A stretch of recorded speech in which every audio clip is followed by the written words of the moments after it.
สวัสดีครับพบกับการวิเคราะห์บอลประจำวันอังคารที่ 25 พฤศจิกายน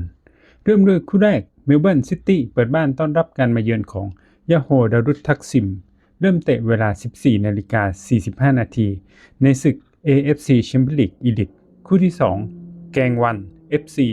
พบกับมาชิตะซิลเวียเริ่มเตะเวลา 15 นาฬิกาในศึก AFC Champions League Eliteคู่ที่ 3 กาตาสลายเปิดบ้านต้อนรับการมาเยือนของยูนิโอเซงซิลัวเริ่มเตะเวลาเที่ยงคืน 45 นาทีในศึก AFC Champions League และคู่สุดท้ายแมนซิตี้เปิดบ้านต้อนรับการมาเยือนของเลเวอร์คูเซ่นเริ่มเตะเวลา 3:00 ตรงครับคู่แรกเมลเบิร์นซิตี้เปิดบ้านต้อนรับการมาเยือนของยาโฮดารุตทักซิมเริ่มเตะเวลา 14:45 นาทีในศึก AFC Champions League Elite นัดที่ 5 ครับสถิติ 5 นัดย้อนหลังของทั้ง2ทีมเจ้าบ้านเมลเบิร์นซิตี้ลงเตะ 5 นัดชนะ 3 เสมอ 1 แพ้ 1 ส่วนทีมเยือนยาโฮดารุตทักซิมลงเตะ 5 นัดหลังสุดชนะรวด 5 นัดด้านความพร้อมของเจ้าบ้านเมลเบิร์นซิตี้วันนี้ตัวหลักอยู่ครบไม่มีตัวเจ็บและแบนมาในระบบการเล่น 4-3-3 โดยวางหน้า 3 ตัวบนเป็นทาเคชิคานาโมริ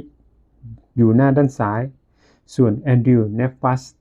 อยู่หน้าด้านขวาและหน้าตัวกลางเป็นหน้าที่ของแม็กคาบุโตส่วนความพร้อมของทีมเยือนยาโฮดารุตทักซิมวันนี้มาฟูลทีมไม่มีติดตัวเจ็บและแบนโดยมาในระบบการเล่น 5-3-2 โดยวางหน้าเป้าเป็นอาริฟไอมานและไจโรศูนย์หน้าทีมชาติบราซิลโดยมีนาโชเมนเดสคอยทำเกมตรงกลางวันนี้มองว่าเจ้าบ้านเมลเบิร์นซิตี้ที่ฟอร์มการเล่นในบ้านค่อนข้างแกร่ง5 นัดหลังสุดยังไม่แพ้ใครชนะได้ 1-3 เสมอ 2 ที่สำคัญเสียแค่ 2 ประตูวันนี้ทีมเยือนยาโฮดารุตทักซิมออกมาต่อแบบนี้มองแล้วว่าเจ้าบ้านน่าจะเสมอได้เป็นอย่างน้อยไม่ถึงกับแพ้ขอเชียร์เจ้าบ้านเมลเบิร์นซิตี้คู่ที่ 2 แกงวัน FC พบกับมาชิตะซิลเวียเริ่มเตะเวลา 17 นาฬิกาในศึก AFC Champions League Elite นัดที่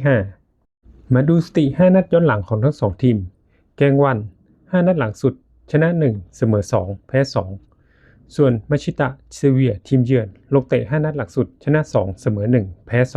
2 ด้านความพร้อมของเจ้าบ้านแกงวันนี้ไม่มีตัวเจ็บและแบนมาในระบบการเล่น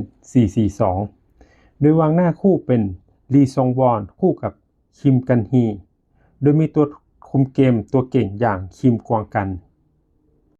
ส่วนความพร้อมของทีมเยือนมาชิตะซิลเวียวันนี้มาแบบฟูลทีมเหมือนกันโดยมาในระบบการเล่น 3-4-2-1 โดยวางหน้าเป้าเป็นโชตะฟูจิโอะและมีตัวมิดฟิลด์ตัวเก่งคอยทำเกมอย่างยูกิโซมะและมิเชลดุกวันนี้มองว่าทีมเยือนมาชิตะซิลเวียที่ออกมาต่อแกงวัน FC แต่ต้องเขาบอกว่าแกงวัน FC เล่นในบ้านได้ดุดันและแพ้ยาก5 นัดหลังสุดชนะ 2 เสมอ 3ส่วนมาชิตะซิลเวียชอบมีปัญหากับการเล่นเกมเยือน5 นัดหลังสุดพวกเขายังไม่ชนะใครเสมอ 3 แพ้ 2 มองแล้ววันนี้ขอเชียร์เจ้าบ้านแกงวันยาวๆครับส่วนคู่ที่ 3 กาตาสลายเปิดบ้านต้อนรับการมาเยือนของยูนิโอเซงซิลัวเริ่มเตะเวลาเที่ยงคืน 45 นาทีในศึก AFC Champions League มาดูสถิติ 5 นัดย้อนหลังของทั้ง2ทีมกาตาสลายลงเตะ 5 นัดหลังสุดชนะ 3 เสมอ 1 แพ้ 1 ส่วนยูนิโอเซงซิลัวลงเตะ 5 นัดหลังสุดชนะ 3 เสมอ 1 แพ้ 1 มาดูความพร้อมของเจ้าบ้านกาตาสลายวันนี้ต้องบอกว่ามีตัวเจ็บเยอะเหลือเกินอย่างรายล่าสุดวิลเฟรดซิงโกมาริโอเลมิน่ารวมถึง2 กองหน้าตัวเก่งอย่างวิกตอร์โอซิมเฮงรวมถึงยูนุสอากุลวันนี้มาในระบบการเล่น 4-2-3-1 โดยวางหน้าเป้าเป็นมาริโออิคาร์ดีส่วนมิดฟิลด์ตัวลุก3 ตัวน่าจะใช้ยูคายกูดูกันเดลอยซาเน่และอัปเปอร์ยูมาชส่วนความพร้อมของทีมเยือนยูนิโอเซงซิลัววันนี้ตัวผู้เล่นเจ็บเยอะเหมือนกันเช่นเฟดเดเลเซนกองหลังตัวเก่งรวมถึงกองหน้าอย่างมูฮัมเหม็ดฟูเซนีอีวานพาลิชและผู้รักษาประตูอย่างเยนทอยเคนวันนี้มาในระบบการเล่น 4-3-3 โดยวางหน้าเป้าตัวหลักเป็นเควินโรดิเกสส่วนด้านซ้ายเป็นอานัวเอลฮัจจิรวมถึงโอเซนูเนียง วันนี้มองว่าเจ้าบ้านกาตาสไลน์ที่ฟอร์มการเล่นในบ้านเด่นเหลือเกิน3นัดหลังสุดชนะรวดยิงเฉลี่ยนัดละ2ประตูผิดกับทีมเยือนที่ออกมาเล่นเกมเยือน3นัดหลังสุดแพ้รวดที่สำคัญ4นัดหลังสุดเขาเสียถึง12ประตูเฉลี่ยนัดละ3ประตูวันนี้มองว่ากาตาสไลน์1ประตูน่าจะมียิ่งได้เล่นในบ้านไม่น่าจะต้องลุ้นเหนื่อยขอเชียร์เจ้าบ้านกาตาสไลน์ครับส่วนคู่สุดท้ายคู่ดึกของวันนี้แมนเชสเตอร์ซิตี้เปิดบ้านต้อนรับการมาเยือนของเลเวอร์คูเซ่นเริ่มเตะเวลา 3:00 นตรงในศึกยูฟ่าแชมเปี้ยนลีกครับสถิติ5นัดย้อนหลังของทั้ง2ทีมแมนเชสเตอร์ซิตี้ลงเตะ5นัดหลังสุดชนะ4แพ้1ส่วนเลเวอร์คูเซ่นทีมเยือนลงเตะ5นัดหลังสุดชนะ3เสมอ1แพ้1ด้านความพร้อมของเจ้าบ้านแมนเชสเตอร์ซิตี้วันนี้ไม่มีปัญหาเรื่องการจัดตัวผู้เล่นตัวหลักอยู่ครบขาดเพียงแค่มัตเตโอ โควาซิชที่เจ็บมาก่อนหน้านี้